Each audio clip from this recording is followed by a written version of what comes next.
Estás escuchando Vivir Rodando.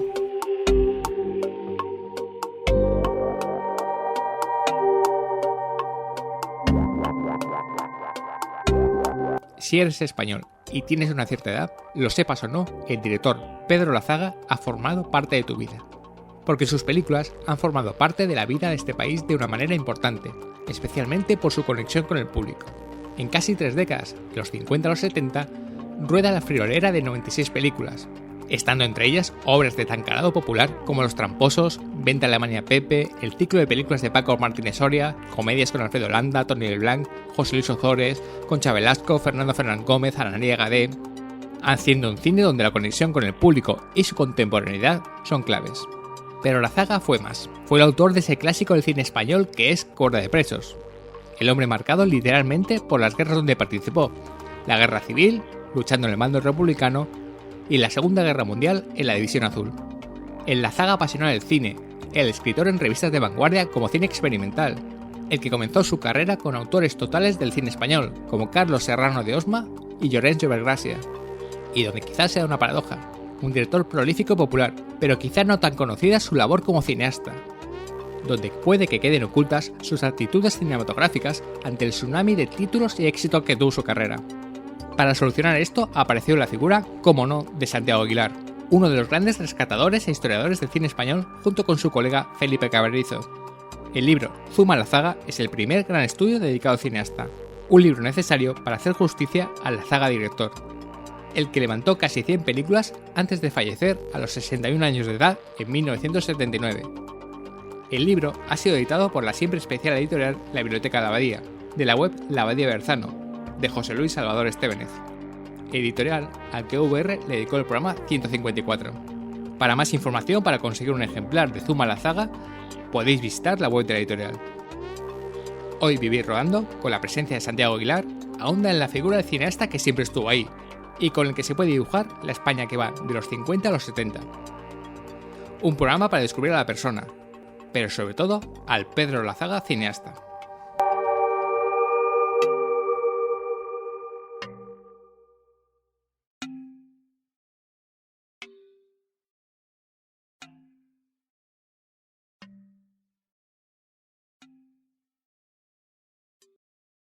Pues tenemos a Santiago Aguilar. Hola, Santiago.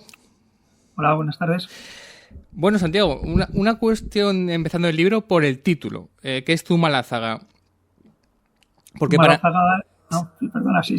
Sí, bueno, es que para mí hace como una doble función. El zoom era esa técnica que utilizó mucho Pedro Lazaga durante casi toda su carrera, pero está muy bien tirado porque es Zuma Lazaga, es un acercamiento a la figura de Lazaga, y esto es muy curioso, porque Lazaga, vamos a empezar a repasar más o menos de muy manera general.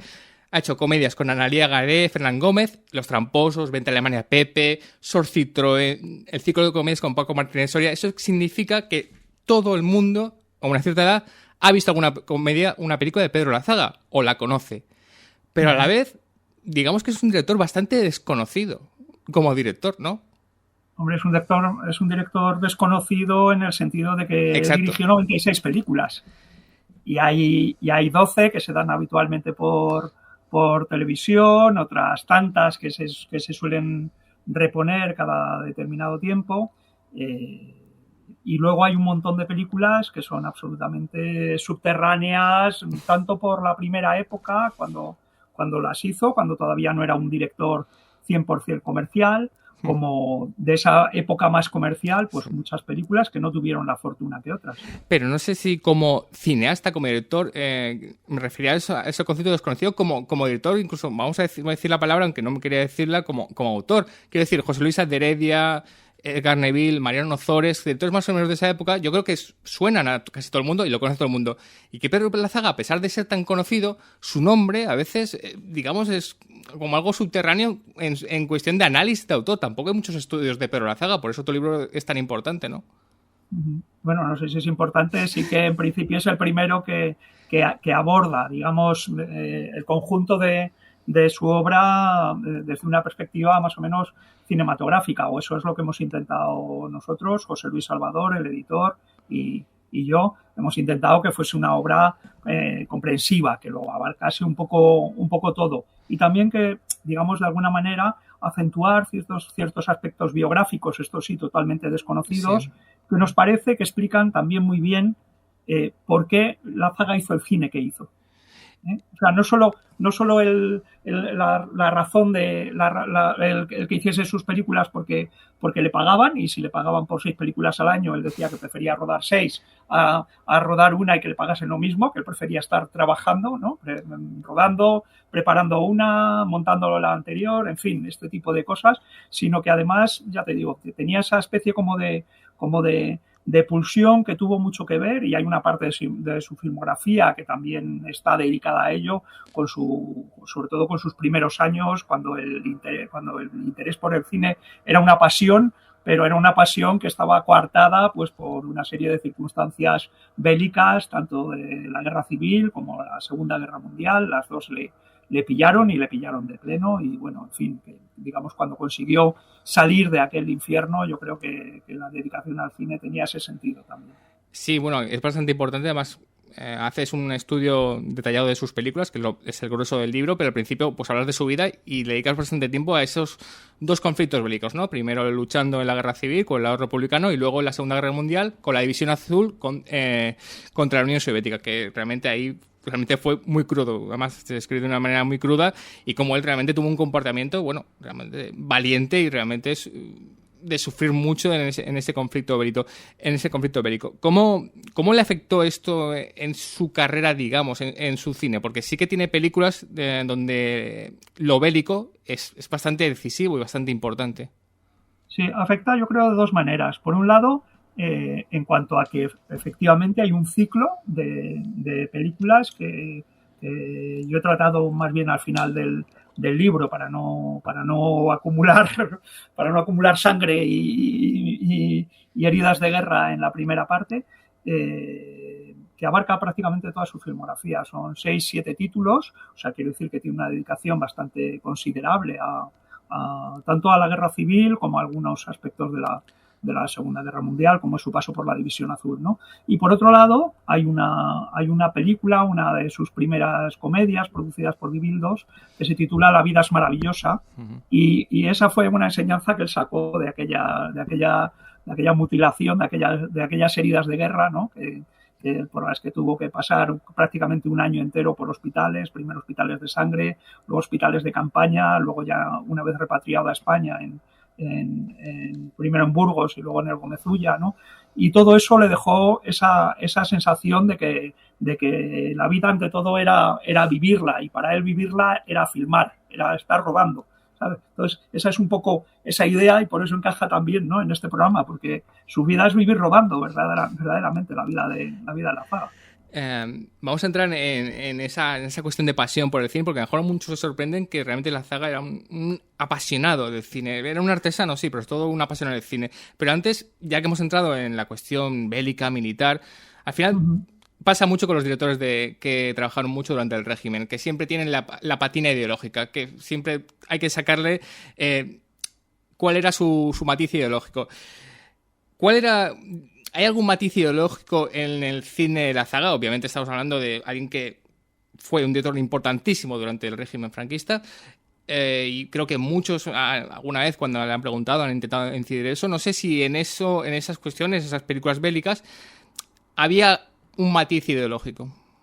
Bueno, el matiz ideológico en las películas que él hace del ciclo de la Guerra Civil lo aporta el guionista, que es Rafael García Serrano, un falangista navarro de primera hora, cuando en Navarra lo que habían requetés carlistas, y él se decantó desde el principio por el falangismo, y era un falangista de los duros, de los radicales, de los que aguantó en Arriba, que era medio de comunicación del Estado, pero adscrito a Falange, y tuvo muy difícil el seguir por otros caminos, aunque luego, pues como escritor, es un escritor que a mí me gusta mucho, dejando aparte el bagaje ideológico, pero porque es un escritor muy crudo, que se suele tomar las cosas muy a la tremenda, ¿no? Muy con ese concepto incluso de tremendismo un poco celiano de la familia de Pascual Duarte, ¿no? Y enlaza mucho con eso, cómo enfoca él enfoca sus películas. Y bueno, eso está muy presente en el cine de la Zaga, esa digamos, al final la Zaga lo que hacía era intentar dar una solución formal a esta especie de argumentos que le venían dados, ¿no? El más digamos, el primerizo, el que más le tocó, yo creo, porque aborda tanto la guerra civil como el final de la guerra civil, como la estancia en Rusia, en la División Azul, que él había vivido en primera persona.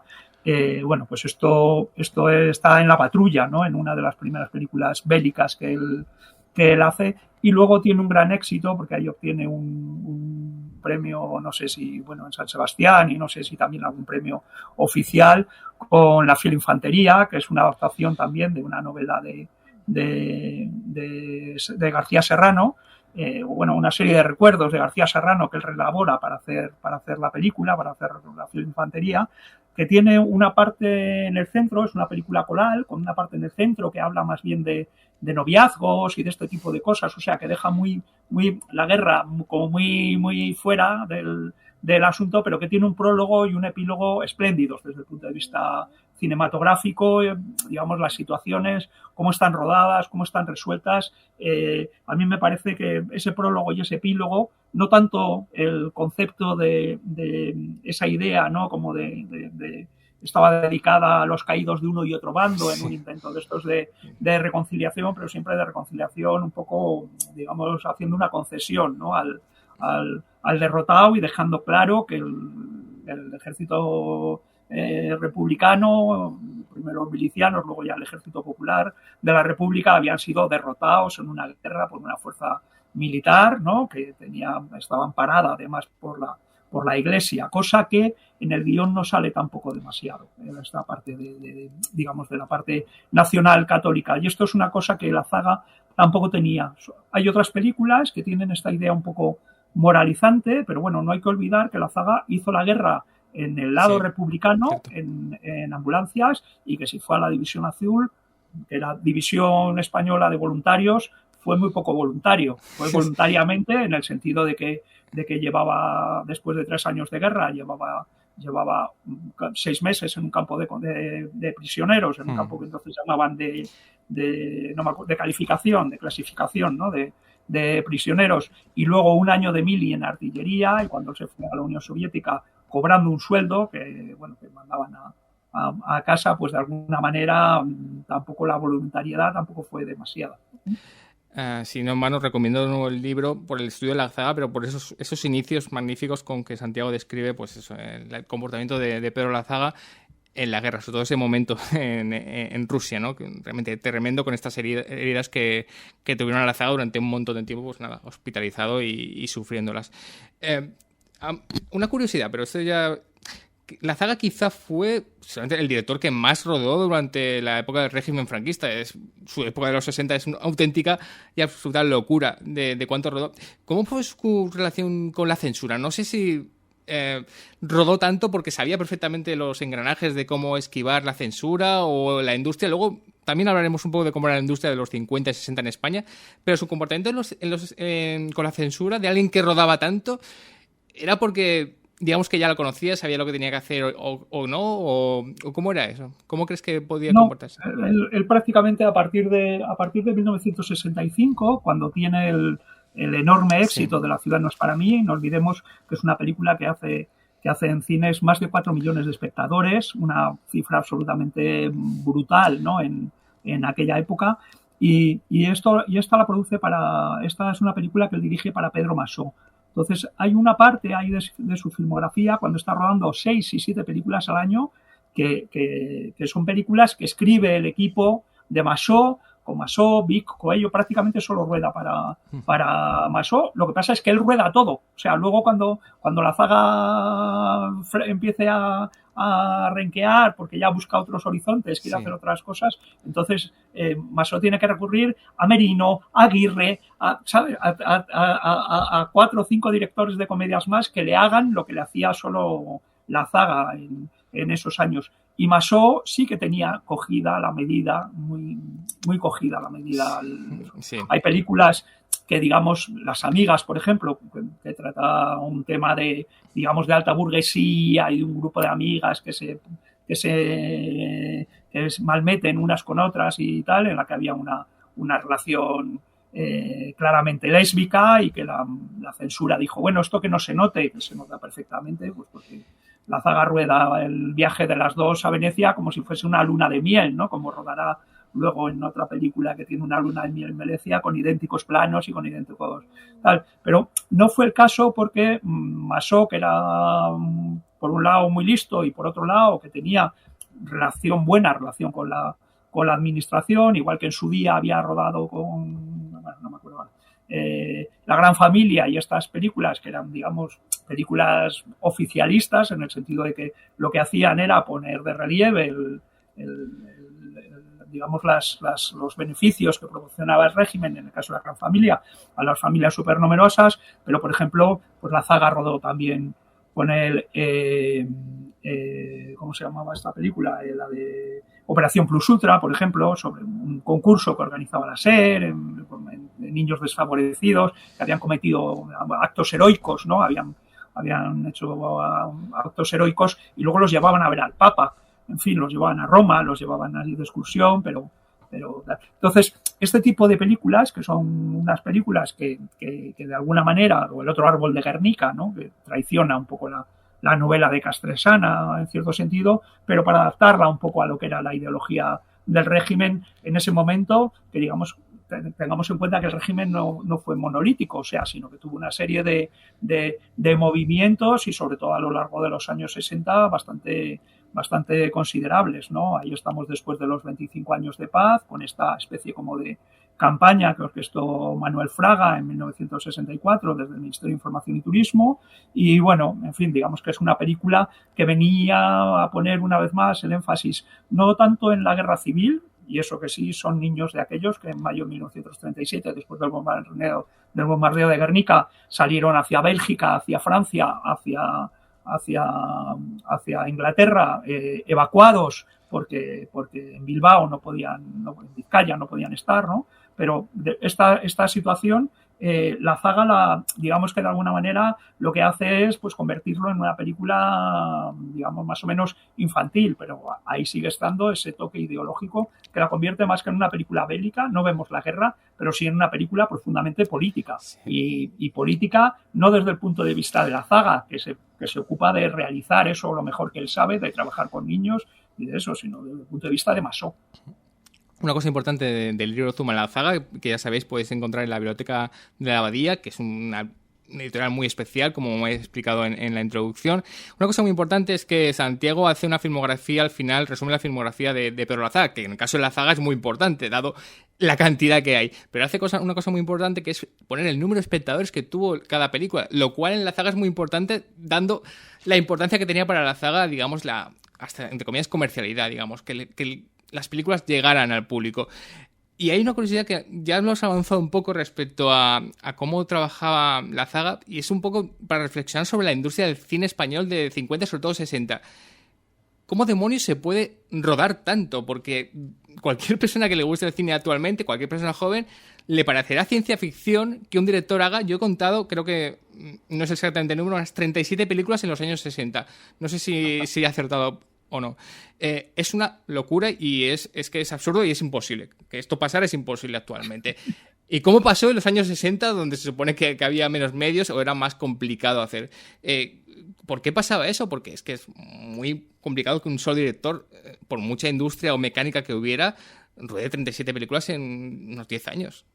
Sí, bueno, él rodaba mucho, si podía rodar 2 películas al año, las rodaba, pero sobre todo, ya te digo, a partir de que entra en la órbita de Massot, digamos que está en un entorno, que es un entorno, vamos a decir, prácticamente, o sea, casero, pero en cierta medida un poco hollywoodense. Quiero decir, son películas que fotografía Juan Mariné con una solidez pasmosa para estar todo el día rodando. Son películas que hay un grupo prácticamente fijo de de actores, que son pues desde Teresa Gimpera, que terminó discutiendo con Masó y salió tarifando. En un momento dado está Arturo Fernández, luego está indefectiblemente, pues eso, la película anual, porque es una película al año, la que rueda con Paco Martínez Soria, están Vic y Coello como co-guionistas con Masó, ¿no? O sea, quiero decir que hay una maquinaria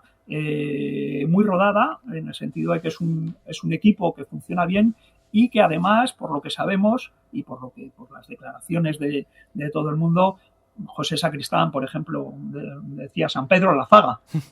Era, digamos que, porque sus rodajes nunca había un grito, nunca había un problema, nunca había nada. Esto permite que las películas pues se rodasen muchas veces en 4 o 5 semanas, ¿vale? Y que según saliesen de eso, estaban normalmente en esa época, yo creo que ya en Estudios Roma, me parece, y allí tenían el montaje y el rodaje y los decorados. Entonces, aunque había muchos exteriores, la Zaga era muy amigo de rodar en exteriores, de salir siempre que podía, de utilizar al máximo lo que le daba, ¿no?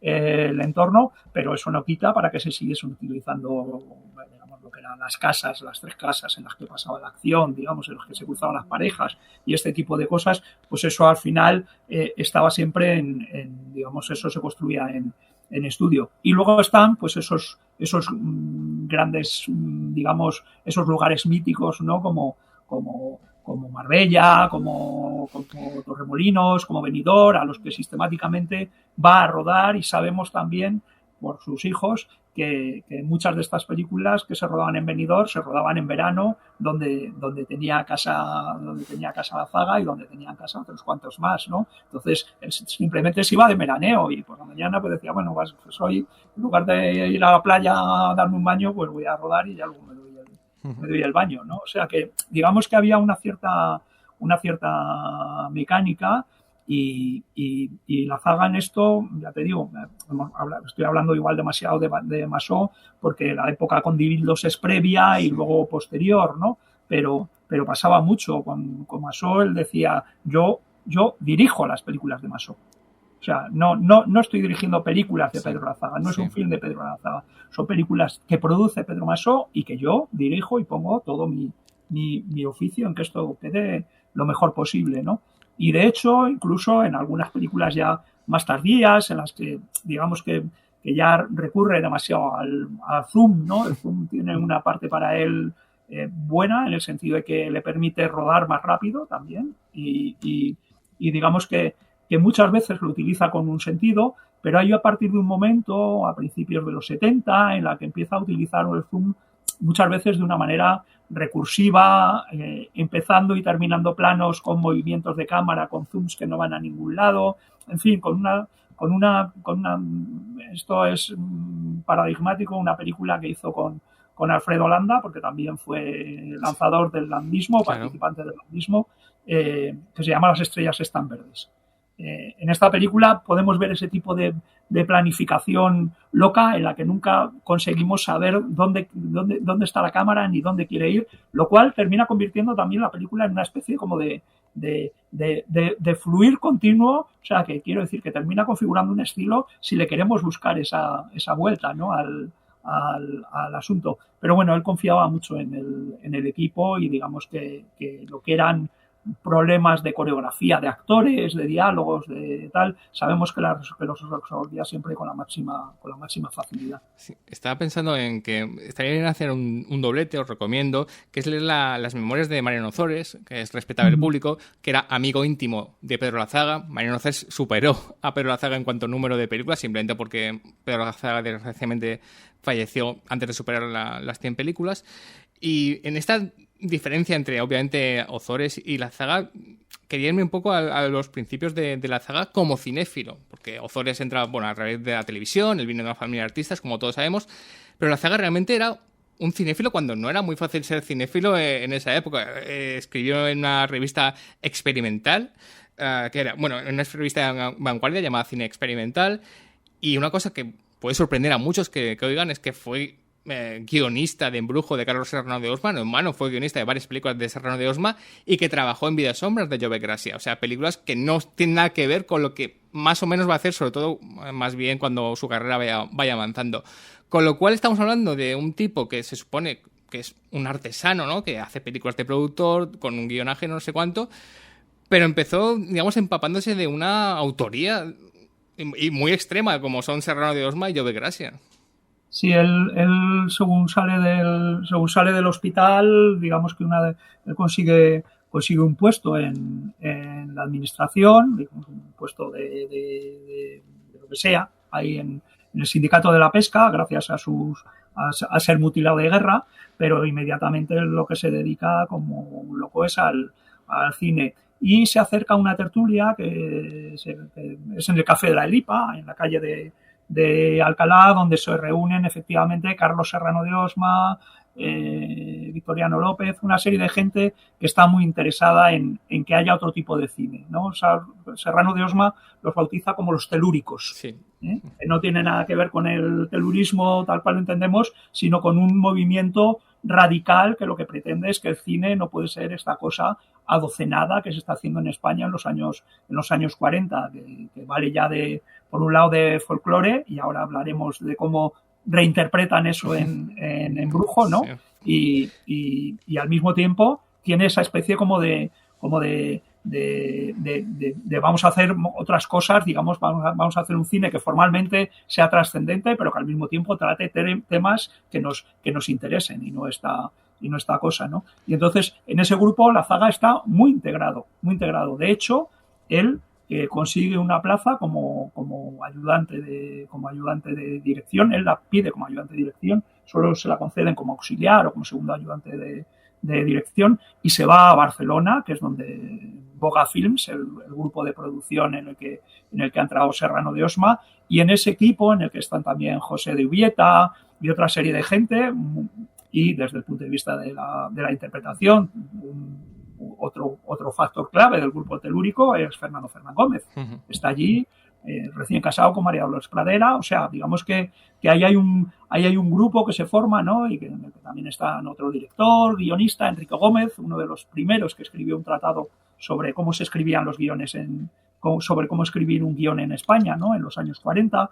En fin, es un grupo bastante cohesionado y con ideas muy ambiciosas. Y Lazaga, como lo que ha tenido es tiempo de escribir, él ha hecho una adaptación de La Sirena Negra y una adaptación de la novela de Unamuno, de Abel Sánchez. Y estas las pone encima de la mesa. Dice, bueno, haced mis guiones, yo os los dejo si queréis, os los cedo, pero a mí me contratáis de ayudante de dirección. Y es en ese grupo donde luego pues arropan de alguna manera el debut de Llobet Gracia, el debut y única salida al escenario comercial, digamos, a las pantallas comerciales de Llobet Gracia, que era un prestigiosísimo cineasta amateur, que tenía una carrera muy larga dentro del cine amateur, pero con esta película espléndida y única, ¿no? en la historia del cine español, en la cual Lazaga no solo es ayudante de dirección, sino que también aparece como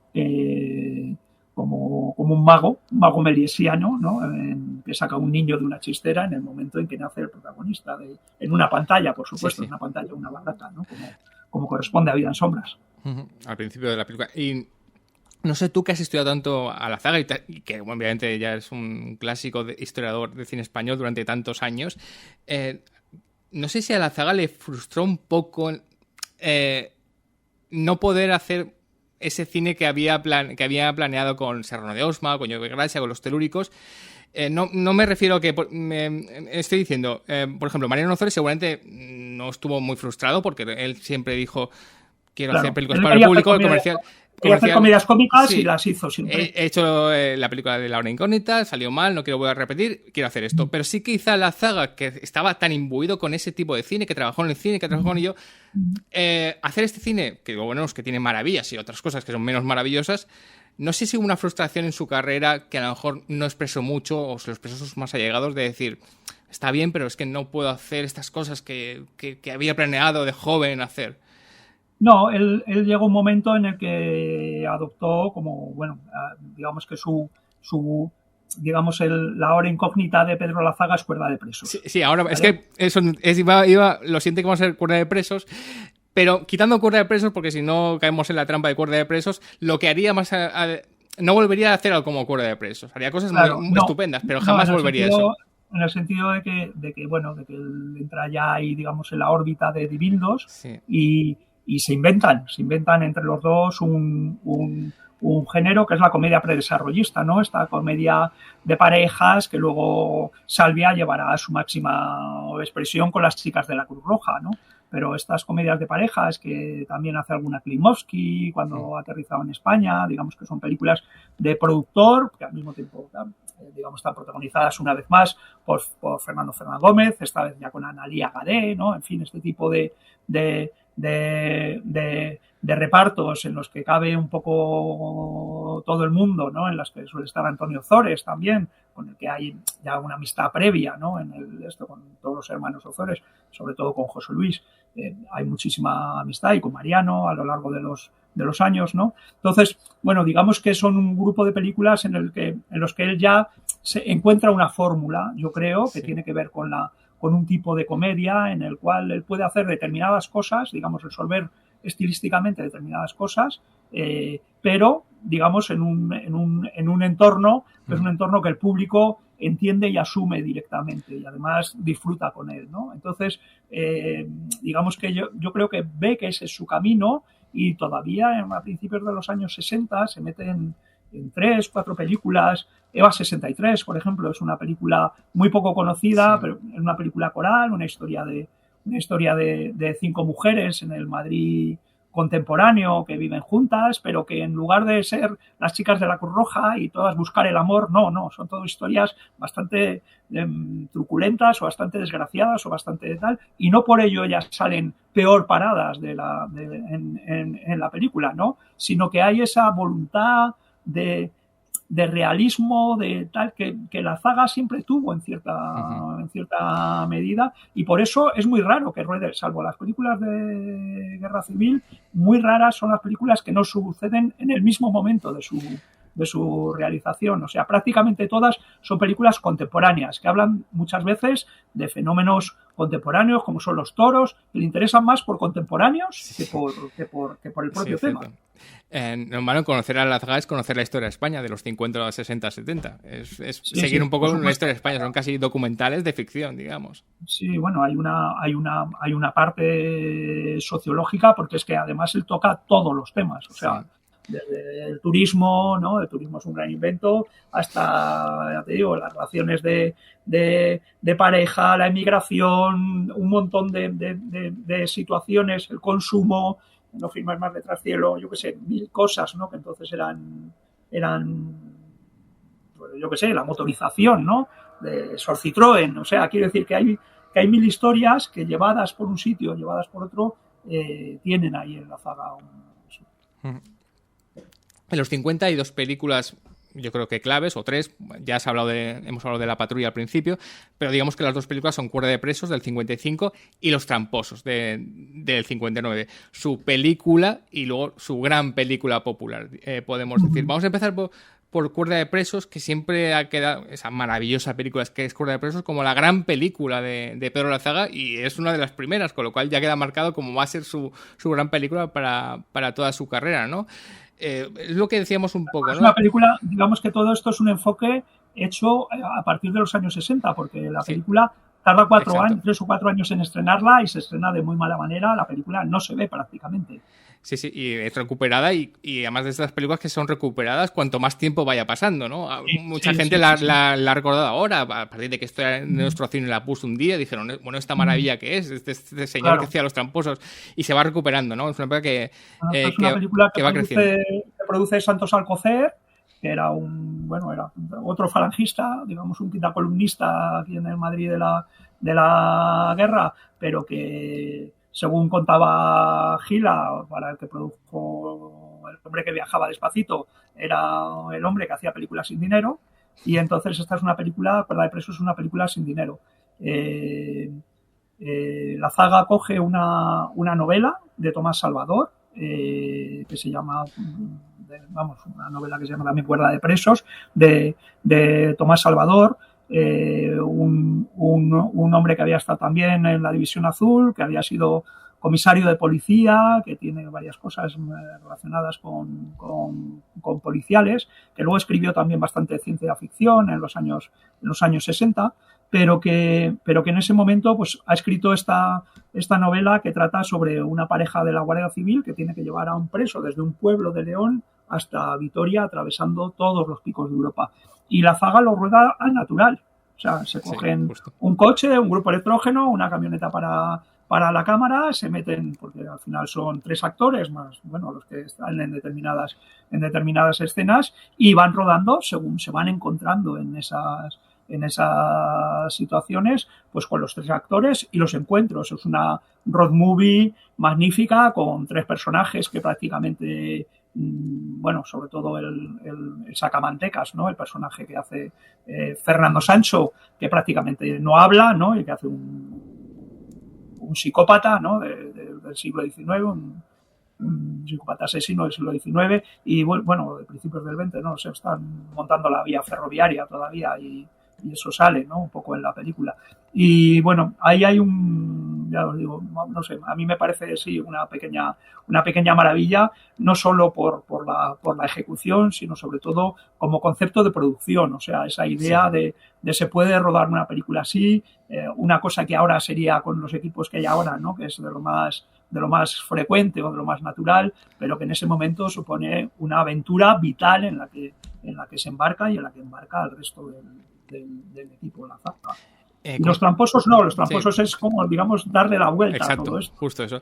Antes de entrar en los tramposos, una cuestión que has dicho, empezaste a recuperar la película en los 60, como ya hemos dicho, está siendo recuperada cada vez que pasan los años, pero no sé si la saga pudo disfrutar, digamos, de ese prestigio que ha acabado teniendo Cuerda de presos.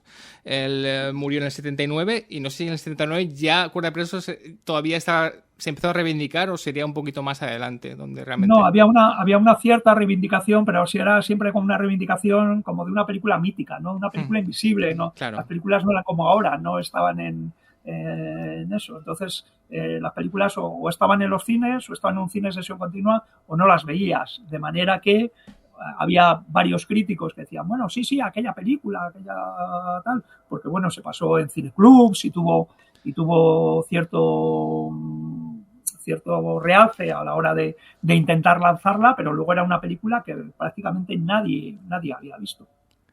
Y ya vamos al reverso, ¿no? Porque antes de empezar esta locura de los 60 de rodar, él tiene el 59 esa cosa tremenda, ese éxito tremendo que Los tramposos, que yo entiendo que va a ser una película clave no en su carrera, sino en su vida, porque es un éxito descomunal popular y es como que abrirle el camino de ser el gran director artesano popular comercial del cine español de la época. Sí, es una vez más, o sea, eso es coger el cine del desarrollismo que él está practicando con Dibildos, esas comedias que está haciendo con Fernando Ferrán Gómez y Analía Gadé, y darles la vuelta. O sea, en lugar de gente feliz en la Costa Brava y este tipo de cosas, lo que pone es a estos 3 miserables, ¿no? A Antonio Zores, a Venancio Muro y a Tony Leblanc, metidos en este mundo en el cual, digamos, esa contraparte está medio representada por las 2 novias modelo, ¿no? Conchita Velasco y Laura Valenzuela, y esta agencia de viajes de turística, ¿no?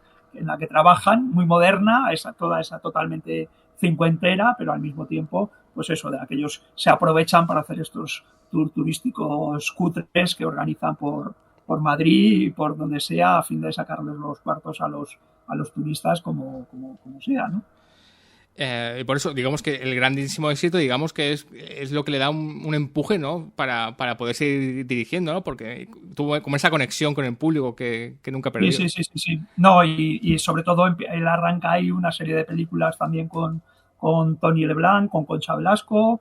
Con Concha Velasco tendrá una relación muy duradera, y cuando Concha Velasco a principios de los años 70, con la huelga de actores, queda vetada en determinados circuitos y lo tiene muy mal para trabajar, la zaga la llama para hacer El Vikingo con López Vázquez, y en sus memorias ella lo cuenta como un momento, vamos, como de gran agradecimiento el la posibilidad de volver a la pantalla en lo que fuese, porque lo estaba pasando francamente mal con esta especie de ostracismo al que le había condenado la propia industria, que le había puesto en una lista negra por participar en la huelga de actores.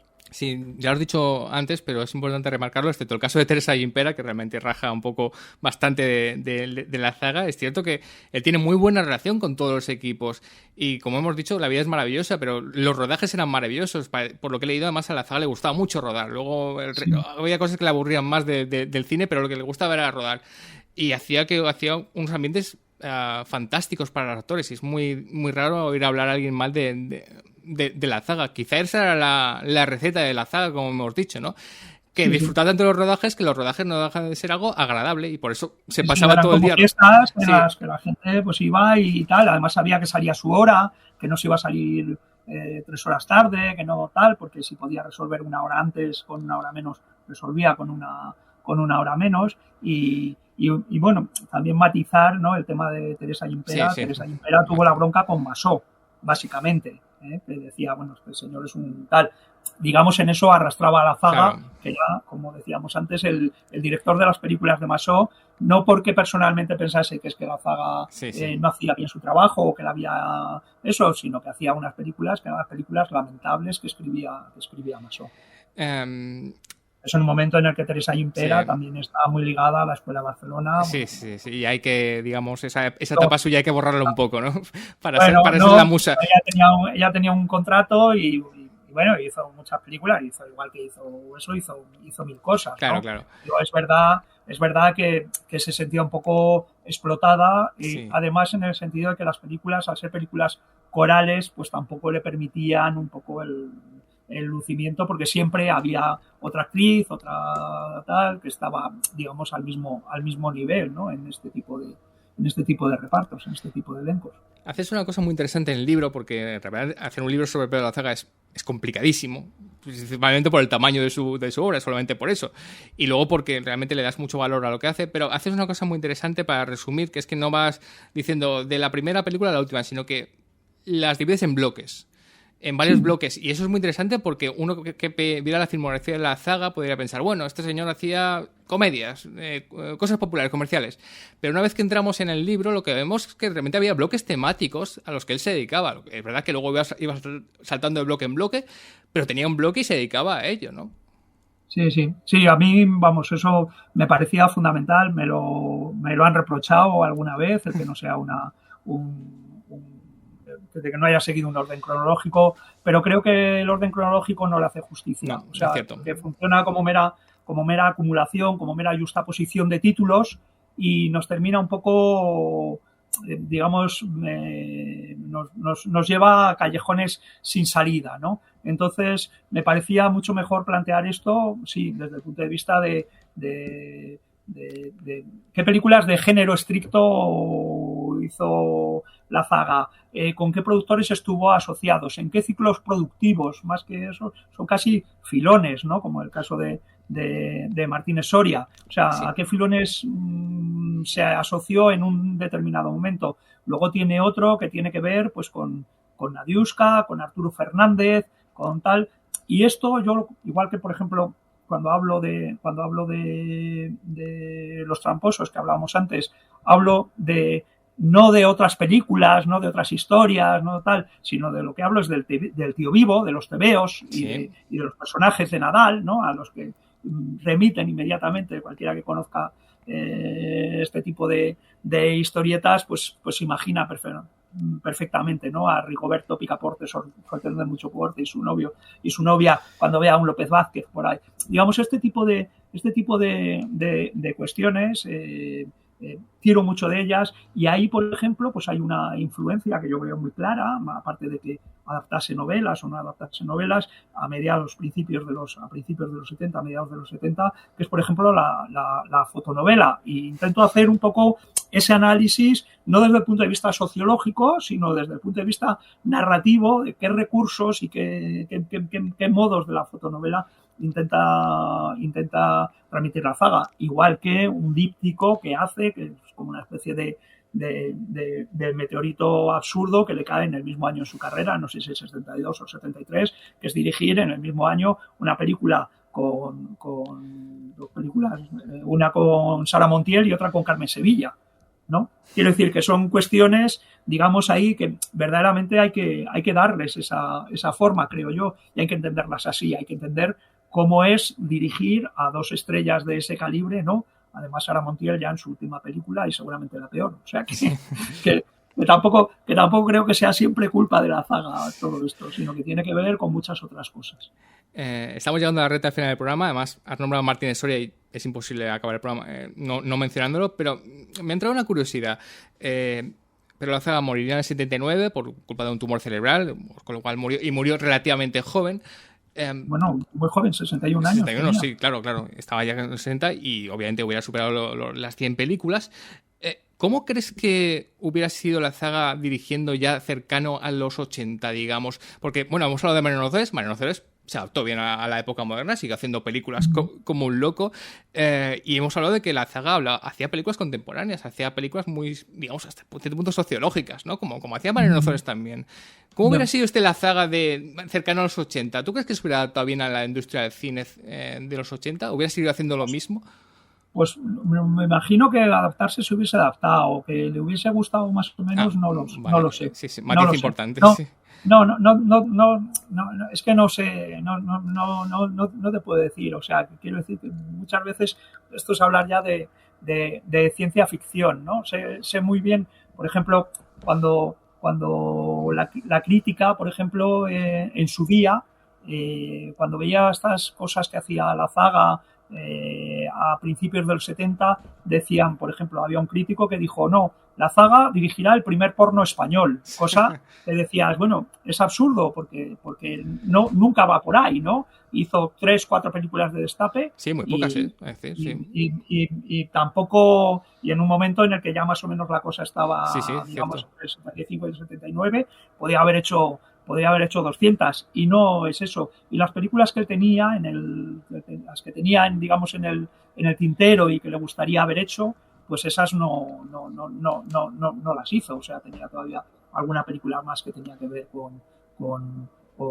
espiritismo, con mediums, con no sé cuántos. O sea, tenía una serie de películas ahí, igual que tenía otras comedias, ¿no? Escritas con José María Palacio, que quería haber hecho y que no pudo hacer. Entonces, no lo sé, vamos, quiero decir que yo no creo que se hubiese convertido en un Iquino. Efectivamente, sí que fue el que dio el paso y el que estaba dispuesto a dar el paso. Hay muy pocas dobles versiones, por ejemplo, en el caso de la zaga, también porque no practicaba mucho la coproducción y entonces tampoco había demasiada excusa. Digamos, no tengo claro por dónde hubiese podido seguir. De hecho, bueno, pues digamos que su última película, que se llama 7 chicas peligrosas, pues una película un poco desangelada, ¿no? Yo creo que se estrena unas semanas antes o unas semanas después de su fallecimiento y no es una película que le haga justicia. No un Iquino, pero tampoco un Mariano Ozores, como su buen amigo. No. Tampoco hubiera ido por ahí, tampoco, ¿no? Hubiera hecho... No lo sé. Sí, bueno, Mariano Ozores, cuando montó aquella productora que montó en los 70, estaba empeñado en que la zaga que se hiciera la primera película como fuese, porque lo consideraba que era un talismán, o sea, que su mano con el público era una mano dorada, ¿no? De estas que siempre funcionaba bien.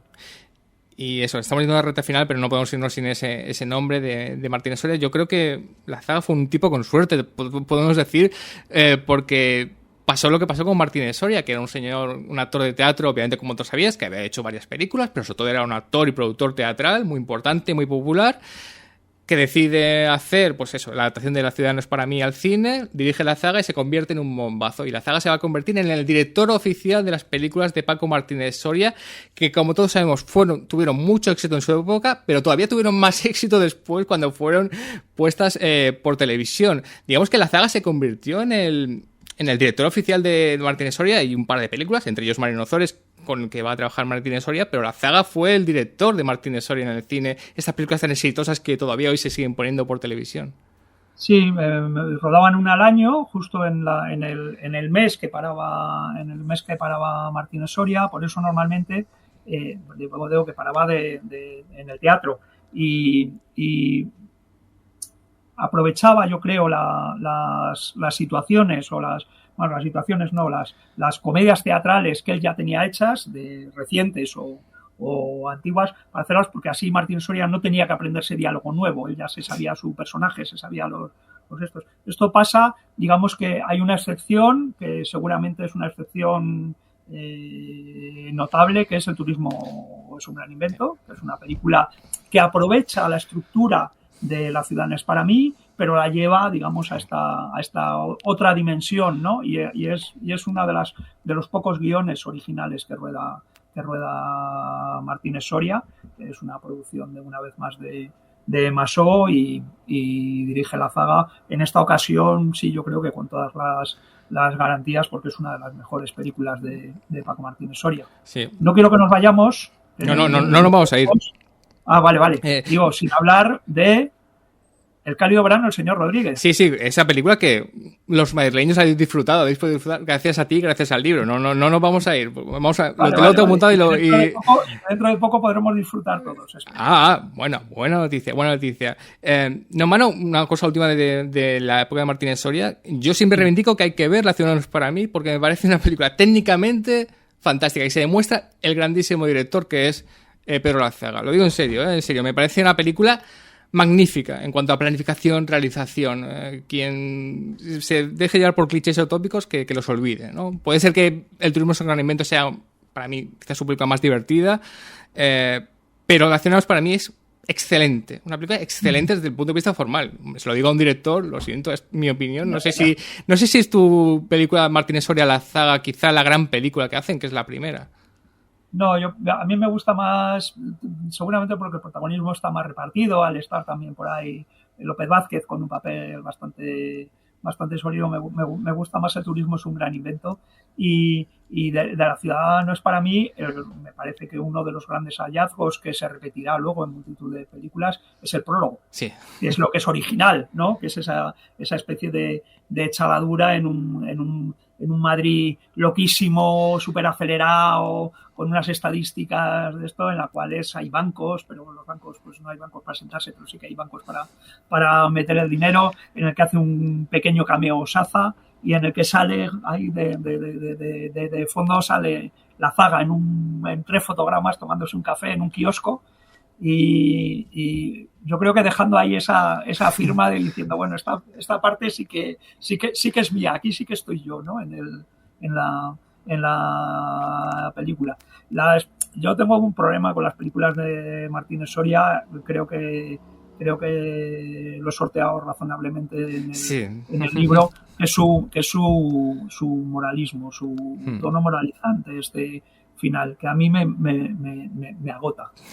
Llega un momento en el que me agota. O sea, puedo disfrutar de todas las situaciones, pero como sé cómo van a acabar, ¿no? Cortándole el pelo al nieto Yeye. Sí, y ese tipo de cosas, al nieto. Todos reunidos, familiares, en el entorno familiar, nadie sale de ahí. Sí. Eso es, sí. Bueno, ese tipo de cosas me resultan un poco... De todas formas, como cada una venía de la mayoría venían de adaptaciones y luego hay siempre en todas hay caracterizaciones estupendas de Martínez Soria, gags brillantísimos, es digamos la escuela de cine, por ejemplo, ahí se forma Sacristán como actor, ¿no? Que está ahí metido, digamos, en todas y en todas tiene un papel y un papel sobresaliente, ¿no? Con lo cual, bueno, pues eso, de soldado que está haciendo la mili, de sobrino, de no sé qué, tal. Entonces, me interesa mucho y me sigue pasmando su éxito apoteósico 60 años después de su realización. Sí, no, en vano, eso yo creo que a su familia le puede emocionar que su padre después de muerto siga siendo tan popular, ¿no? Sí. No, en vano, ese nuevo éxito que tuvieron las películas, me acuerdo en los 80 y sobre todo en los 90, puestas por televisión demostraban que Lazaga tenía algo con el público, que no era una cuestión solo de la época, ¿no? Que tenía esa conexión con la gente que siempre tuvo. Antes de ir al cálido verano y ya estar finalizando, fíjate lo grande que era Lazaga, que llevamos una hora, estamos a punto de acabar. Hemos hablado de muchas películas, pero y no hemos nombrado una película que es un éxito en su momento, que hoy sigue siendo un documento sociológico, como hemos dicho, que es muy importante, como es Vente a Alemania, Pepe. Fíjate que es grande la zaga, que hemos hablado de un montón de cosas y no hemos hablado de una película que es importante para el cine español en cuanto a su éxito popular. Creo que son 2 millones de personas, una auténtica barbaridad de espectadores, pero una película que hoy en día sirve para entender la inmigración en ese momento y quizá ahora mismo. Sí, es un díptico que le produce Escribá, y a partir de guiones de Escribá. Y bueno, Vente a Alemania, Pepe no deja de tener cierta concomitancia con Inet y un señor de Murcia, de Miura, ¿no? Esa idea como de el extranjero visto como una especie de pensión en la que solo hay españoles, ¿no? Y que los republicanos tampoco saben muy bien por qué se fueron de España, en la que ahora los emigrantes tampoco tienen muy claro por qué están allí y cómo funciona esto, y que forma un díptico, ¿no? Con Venta a ligar al oeste, Venta a Alemania, Pepe forma un díptico, con Venta a ligar al oeste, una otra película producida por Vicente Escribá y escrita por Vicente Escribá, en el que sí, en una se veía toda esta cosa de la emigración, ¿no? Con un tono un tanto paternalista, pero también muy amargo.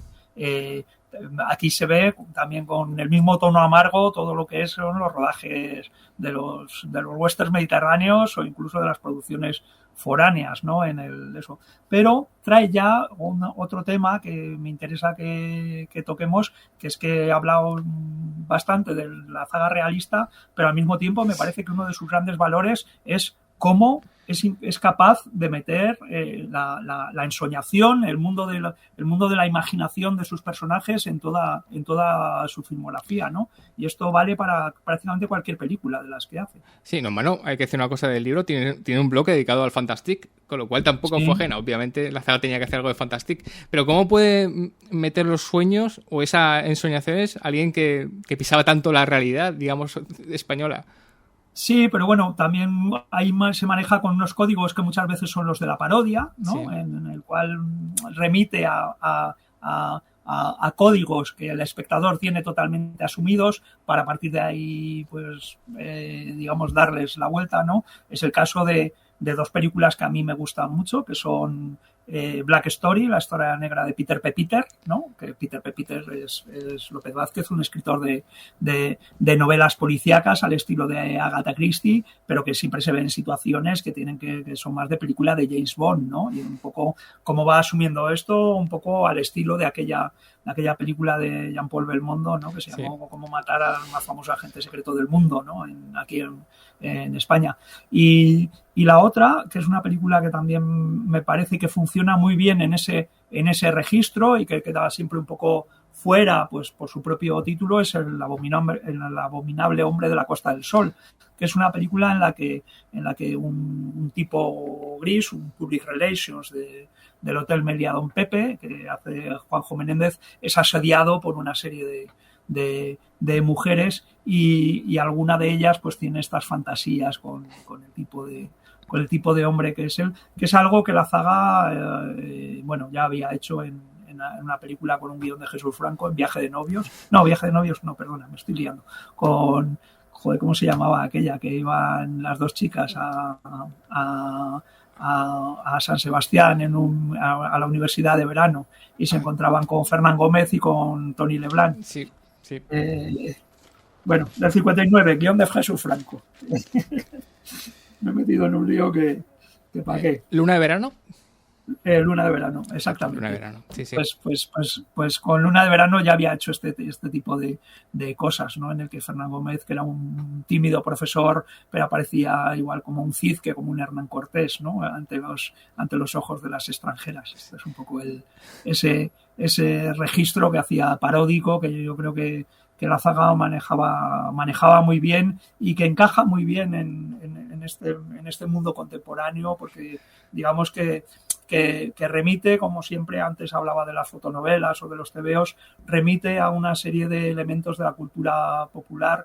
Hablábamos antes también del hombre del cálido verano del señor Rodríguez, en el cual la gente se pasa todo el rato leyendo tebeos, leyendo novelas de Marcial Lafuente Estefanía. Digamos que hay una impregnación no es circunstancial de todo lo que es la cultura popular, ¿no? Toda está presente en la filmografía de la saga de estos años, impregnándola, y yo creo que eso es muy importante a la hora de establecer la conexión con el espectador, porque su espectador era el mismo que leía esas novelas, que leía esos tebeos, que estaba, digamos, viviendo en ese entorno y que podía hacer una interpretación similar, ¿no?, de lo que era eso, muchas veces con un humor que hay en los tebeos que es 1000 veces más corrosivo que cualquier otro, ¿no? Claro. Digamos que...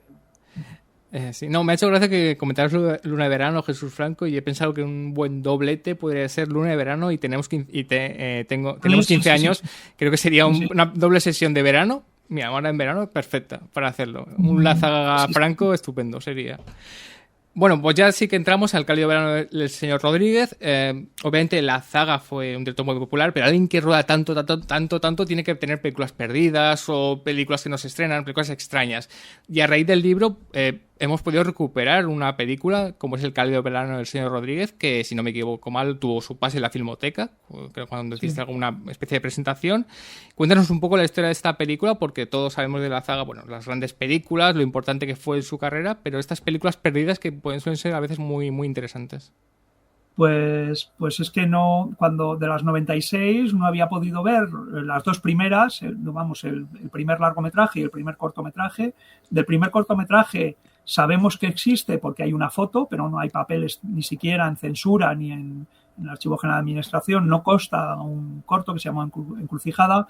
De Campo Bravo sí, queda el guión, quedan un montón de fotografías, quedan un montón de tal, que fue su primer largo, una especie de western andaluz, y luego como de repente, como una especie de agujero negro, en el año 1964, una película con López Vázquez y Elvira Quintilla, que entonces eran popularísimos en la televisión porque hacían una serie que se llamaba Tercero Izquierda, que era una de las series una serie de 15 minutos, pero que se ponía en horario, lo que ahora llamarían, no sé qué, el lanzamiento del prime time. Access prime time, sí. Eso es. Bueno, pues eso era como digamos, la bomba. Y la película estaba desaparecida, no había conseguido verla. Sabíamos que existía el negativo de imagen y el negativo de sonido en la Filmoteca, pero como no había habido copias y no había un derechohabiente, pues no había manera de que esa película saliese por ningún lado. Sí, la posibilidad de interesar a la Filmoteca en el rescate de la película de cara a la publicación del libro y bueno, también por esa cosa malsana que tiene uno de intentar ver las películas en las que escribe, ¿no?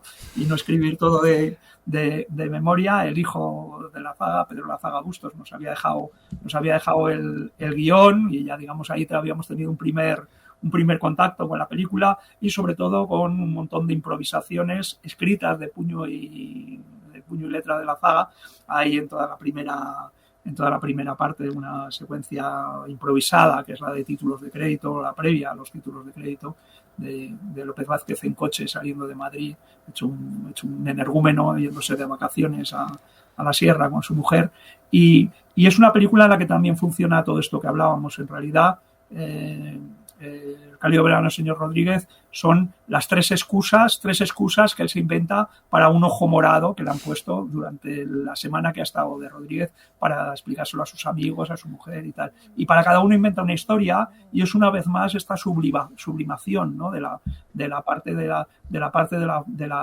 la fantasía en un entorno perfectamente real, cotidiano. El prólogo está rodado casi prácticamente en tiempo real, o sea, es una salida desde una calle que hay detrás de la Plaza de Oriente hasta Moncloa, y lo que duran los títulos es lo que dura el recorrido del coche. No hay un truco, no hay una vuelta que no haga el coche ni tal. El coche va pasando exactamente por donde tiene que pasar en cada momento, ¿no? Pero al mismo tiempo, en todo eso se integra esa especie de desdoblamiento del personaje de López Vázquez, que habla con su reflejo en el espejo, que discute y que además pues se piensa estas tres historias que terminan de alguna manera. Bueno, no vamos a contar el final porque ya lo veréis.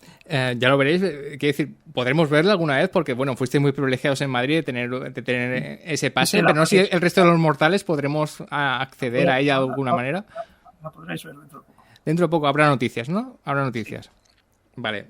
Ahora sí que vamos a acabar el programa para dejar a Santiago que siga indagando en la historia del cine español. Por cierto, hace poco creo que tuvimos una buena noticia de que presentaste junto con tu compañero y amigo Felipe Carbrizo, bueno, una especie de estudio sobre los españoles en Hollywood, ¿no? En las dobles versiones de una ayuda de la Academia de Cine, que no sabemos si se transformará en un libro o lo que sea, no lo sabemos, pero ese trabajo hecho ya está. Sí, ya lo hemos entregado. No es Hollywood estrictamente, que es un tema que hemos ido trabajando, sí, pues porque la gente que pasó por la Codorniz estuvo toda en Hollywood.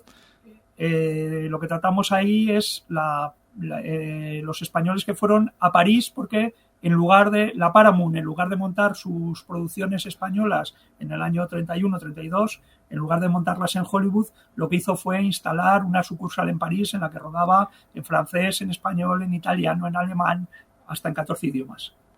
¿Vale? Y en esta fábrica, de hacer cine, pues se fueron los españoles que querían hacer cine, véase, Benito Perojo, Florian Rey. Bueno, Benito Perojo ya estaba rodando en París por entonces, pero bueno, Benito Perojo, Florian Rey, Eusebio Fernández Ardavín, pero también se fueron un montón de actores, y entre ellos, pues por supuesto, Imperio Argentina, Pepe Isbert, muchísimos de ellos pasaron por allí, y además allí se abrió, cuando se cerraron los estudios en el año 32, en agosto, en diciembre de 32, noviembre, no me acuerdo, digamos, para las versiones en español, que se rodaron unas 20 películas en español, estuvo también Carlos Gardel. Esas son las únicas que se conservan, las otras 17 tenemos que trabajar a partir de otras cosas, pero cuando se cerraron se convirtieron en uno de los primeros estudios de doblaje en los que se doblaron películas españolas. Y también, bueno, pues ahí, digamos, en esa especie de arqueología del doblaje y cómo se doblaba y cuáles eran eso, pues también hemos hecho nuestros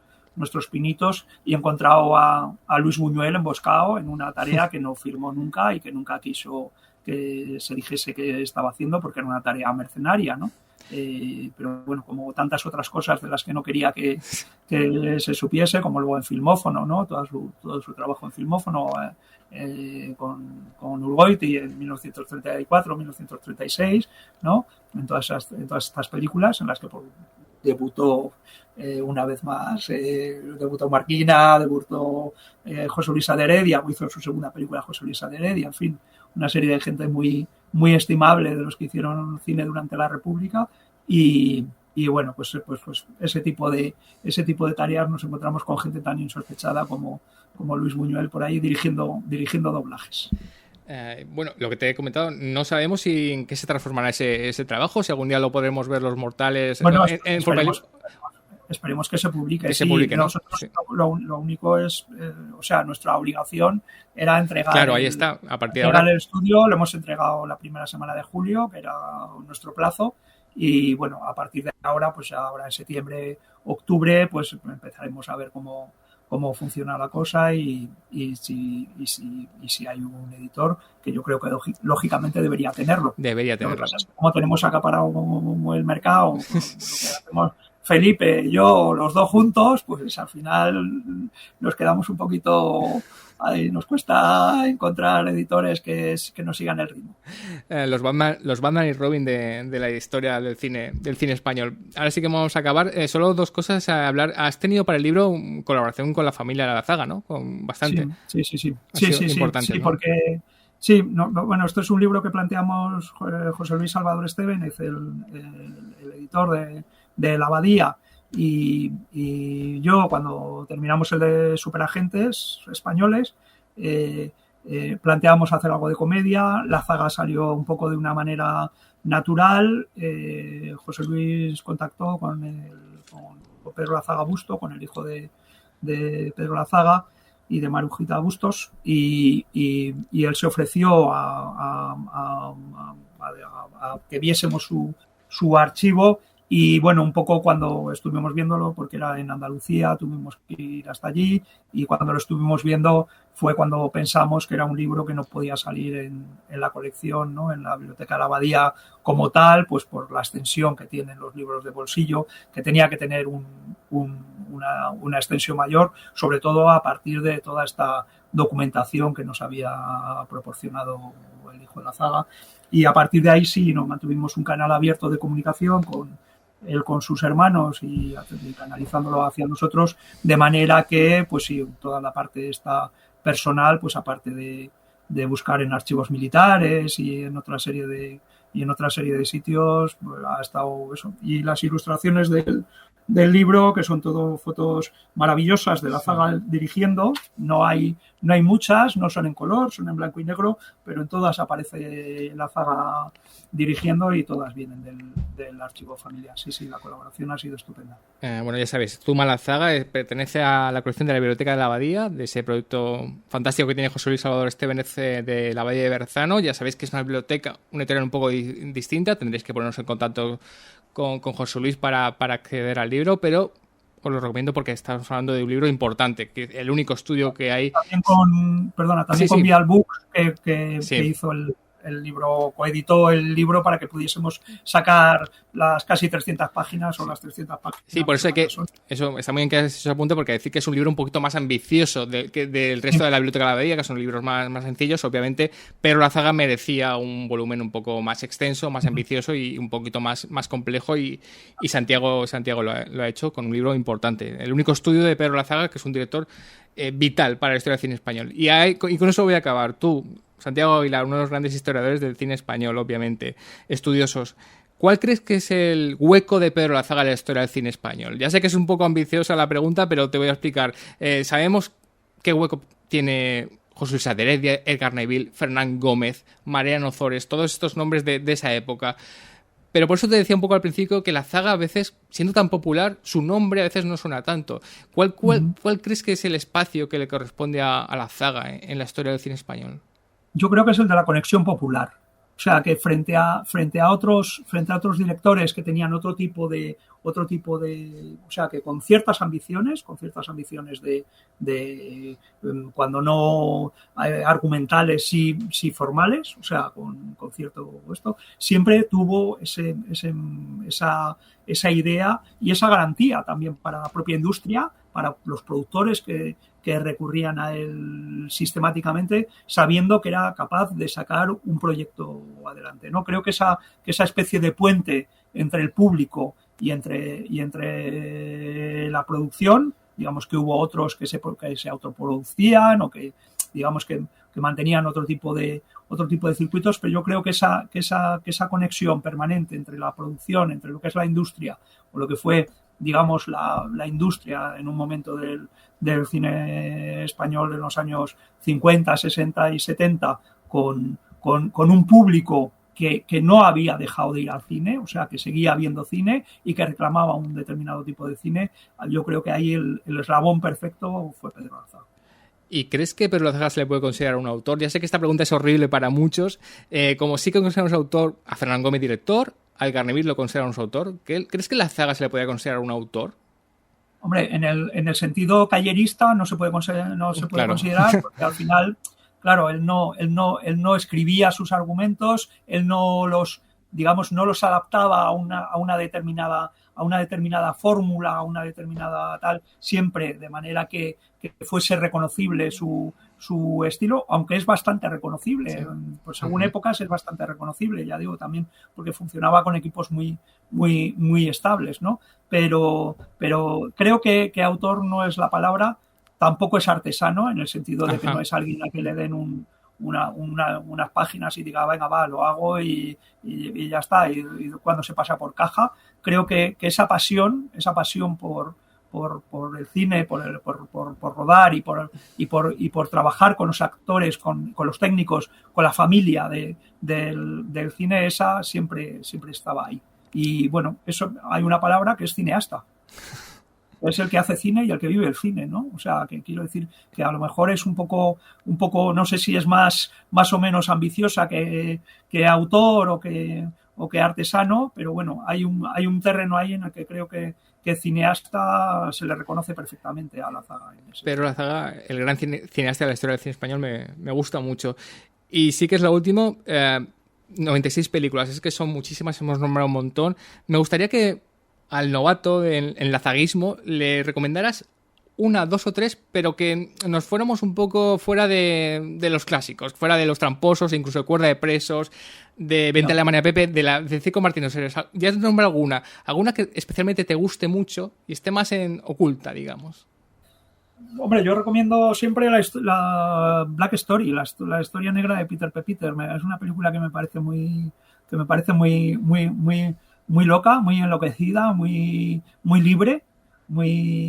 Tiene como dos partes, además hay una parte de comedia negra muy healing también, o sea que esta es una película que yo recomiendo a riesgo de que me tiren los trastos a la cabeza, por recomendarla. El cálido verano del señor Rodríguez fue una auténtica sorpresa. Yo iba con mucho miedo porque no la había visto cuando tuve que presentarla en el Doré, no sabía por dónde iba a salir, y me parece también una película espléndida. Por supuesto, el que no haya visto Cuerda de presos, que coja el reclinatorio y se arrodille delante de la pantalla y se ponga a ver Cuerda de presos hoy mismo.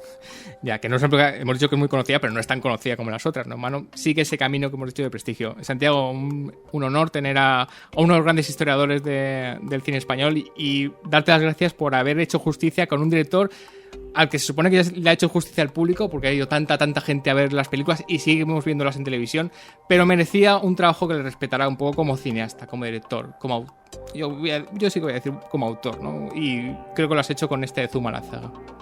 Pues muchísimas gracias. Nada, el que quiera leerlo, pues que lo lea. Muchísimas gracias.